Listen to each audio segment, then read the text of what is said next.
house at the end of the lane. I grew up in a small town where everyone knew each other. On the outskirts, at the end of a long and dark street, stood a house that locals avoided. It had been abandoned for about 20 years, and there were many rumors about it. Some said a family had lived there and simply disappeared. Others claimed the house belonged to someone who practiced black magic. When I was 15 years old, my friends and I decided to check out these stories. It was summer, and in the evenings we often had nothing to do. One night, around 11 o'clock, we gathered and went there. The house looked like it was about to collapse. The roof had caved in, the windows were empty like eye sockets, but inside, everything was too strange. The furniture was in place, dusty but not destroyed. On the table were cups, as if someone had just been drinking tea. On the walls hung photographs of a family, a man, a woman, and 2 children. Their faces were blurred as if someone had deliberately scraped them out. We began exploring the rooms. In the basement it was cold, even though it was hot outside. There we found an old children's toy, a teddy bear with a torn-out eye. As soon as I picked it up, a piece of plaster fell from the ceiling, and we heard the sound of footsteps upstairs. But we were certain there was no one upstairs. We rushed back to the living room, and that's when what I still remember to this day happened. On the wall where the family photographs hung, the faces were no longer blurred. They were clear, and they were all looking directly at us. I screamed, and we flew out of the house. When we returned in the morning, the photographs were blurred again. I've told this story many times, but no one believes it. They say, we just got scared and imagined it all. But I still have that teddy bear. I hid it in the closet, and every night at 3:15, I hear something heavy slowly walking down the corridor outside my bedroom door. The man in the walls. I had always lived alone. I was 26, renting a small apartment in an old building. The place wasn't the best. Creaky floors, thin walls, neighbors who liked to make noise at night. But the rent was cheap, and I didn't complain. The first strange things started with little details. I would come home and notice that things weren't where I had left them. For example, a mug would be on a different shelf, or a closet door would be slightly open. I thought I was just forgetting, or that I was developing paranoia. One morning, I woke up with the feeling that someone was standing by my bed. I sat up abruptly, turned on the light. No one there. I reassured myself that it was sleep paralysis. But then I noticed something else. In the kitchen, in the bottom cabinet that I almost never opened, there were empty canned food containers. I definitely hadn't put them there. Everything got much worse after a couple of weeks. I woke up at night to a strange rustling sound. At first I thought it was rats, but the sound was too heavy, as if someone was crawling through the walls. I froze, and then I heard quiet breathing. It was coming directly from the wall by my bed. I didn't sleep until morning. In the morning, I decided to check. I moved the furniture, dismantled part of the wall paneling, and found an empty space inside. In it lay a sleeping bag, a flashlight, and a pile of gnawed food cans. Someone had been living there. I called the police. When they came and started checking everything, it turned out that a man really had been hiding there. He had broken into the building before I moved in, and all this time had been living in the walls of my apartment. He had been watching me through small cracks. The police officer said that if I hadn't noticed, this would have ended very badly. They found a knife and photographs of me on him. He had taken them while I was sleeping. Since then, I never live alone anymore. And every time I hear the walls creak, I remember his breathing right behind my head. The phone calls from tomorrow. I never believed in the paranormal. But everything changed 3 years ago when my phone started ringing at 3 in the morning. The first time I answered, thinking someone had dialed the wrong number. But in response, I heard only my own voice. It said, "Don't leave the house tomorrow." I thought it was a prank. I hung up and went to bed. The next day, I went out anyway, and on the way to work, I got into a minor accident. A car hit mine, but I got away with light bruises. From that day on, the calls became regular. Every night, exactly at 3 o'clock, the phone would ring and I would hear my voice. Sometimes it said one word: stop, run, don't trust. Sometimes there were long phrases, like warnings. At first, I tried to ignore it, but then I realized every time I followed the advice, I avoided trouble. Once the voice said, "Don't get on the bus." I listened and walked instead.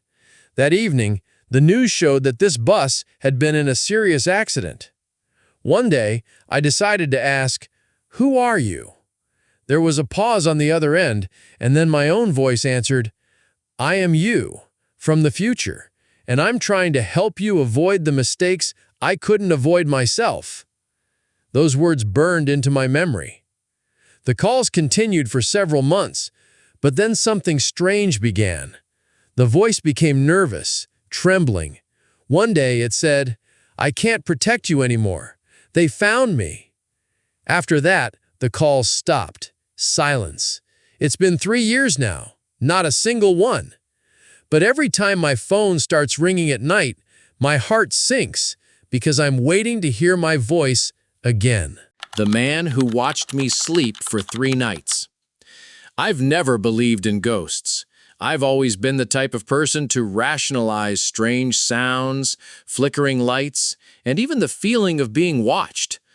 But after what happened in my old apartment, I'm not so sure anymore. It started on a Thursday night. I had just finished work and collapsed into bed around midnight. My phone was on the nightstand, and I remember scrolling through Reddit until my eyelids grew heavy. That's when I felt it, the odd sensation that someone was standing right beside me. I opened my eyes quickly, but of course, nothing was there. Just my messy room lit by the dim glow of the street lamp outside. I brushed it off, turned on a podcast for background noise, and eventually fell asleep. The next morning, I woke up to something odd. My bedroom door was open. I always lock it before going to bed, always. At first, I thought maybe I had forgotten. I convinced myself it was nothing and went on with my day. The second night, the feeling came back. This time it was stronger. I woke up at exactly 3:14 a.m. with this overwhelming sense that I wasn't alone. I couldn't move at first. Sleep paralysis, I thought. But then I saw it. A shadow. In the corner of my room. By the closet. Tall. Too tall to be a coat hanger or furniture. I blinked and it was gone. The next morning, my closet door was wide open. By the third night, I was terrified to even go to bed. I triple-checked every lock in my apartment. I even put a chair under the doorknob like in the movies. But at exactly 3 a.m., I woke up to the sound of someone breathing. Not outside, not in the hallway. Inside my room. I froze. My heart pounded so hard I thought it would burst out of my chest. Slowly, I turned my head toward the foot of my bed. There he was, a man, pale skin, sunken eyes, and a grin that didn't look human. He just stood there, watching me. I couldn't scream. I couldn't move. He didn't do anything. He just stared at me for what felt like hours. Eventually, I must have blacked out because I woke up the next morning with the sunlight streaming through the window. But here's the part that makes me sick even now. On my phone, in the gallery, were 3 new photos. Each one was of me asleep in bed. The timestamps? 3 a.m. each night. I don't live in that apartment anymore, and I'll never, ever sleep with my door unlocked again. The empty house on Willow Lane. I grew up in a small town where everyone knew everyone else. It wasn't exactly the type of place you'd expect anything creepy to happen. That's probably why the house on Willow Lane was such a big deal. It had been abandoned for years. Windows boarded up, roof sagging, grass taller than me in the front yard. Every kid in town told ghost stories about it, claiming they had seen faces in the windows or strange lights inside at night.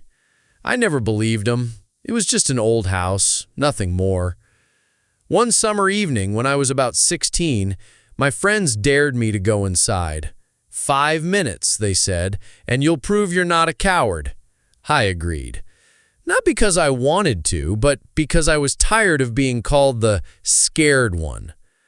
We waited until the sun went down, then snuck through the broken fence into the backyard.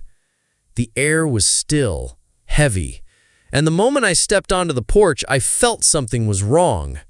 It was too quiet. No crickets, no wind, nothing. The back door was already cracked open, and I pushed it slowly. The smell hit me first. Mold, rot, and something metallic, like rust. My flashlight flickered as if it didn't want to work. The wallpaper inside was peeling, furniture covered in white sheets. It felt less like a home and more like a stage set, frozen in time. I told myself I'd walk into the living room, stay for a couple minutes, and then leave. Easy. But then I heard it. Footsteps. Upstairs. I froze, heart racing, my mind trying to rationalize. Maybe a raccoon? Maybe another kid? But the steps were too heavy, too human. "Hello?" I called out, my voice cracking. No answer. Then, the sound of a door creaking open. My flashlight beam shook as I pointed it toward the staircase. That's when I saw him.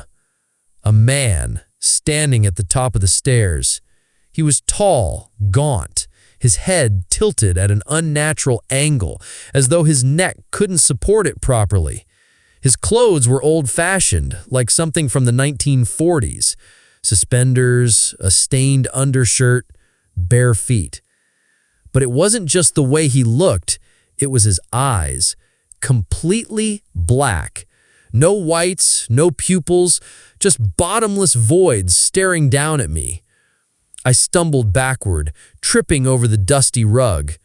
My friends were outside, whispering, laughing, waiting for me. I wanted to run, to scream, but I couldn't move. The man took one step down the staircase, then another. Each creak of the wood echoed in the silence. Finally, I bolted. I didn't even look at him again. I crashed through the back door and sprinted across the yard, nearly colliding with my friends. "Dude, what the hell happened? You look like you saw a ghost!" One of them laughed. I couldn't answer. My chest was heaving, my hands shaking uncontrollably. I just kept pointing at the house, trying to get the words out. But when they turned to look, the house was completely dark. No figure, no footsteps, nothing. They thought I was making it up, that I was too scared and imagined everything. But here's the part that haunts me most. The next morning, the police were at Willow Lane. Apparently, someone had called them in the middle of the night reporting a break-in. The strange thing? The call came from the old rotary phone still inside that abandoned house. But the phone line had been cut since 1979.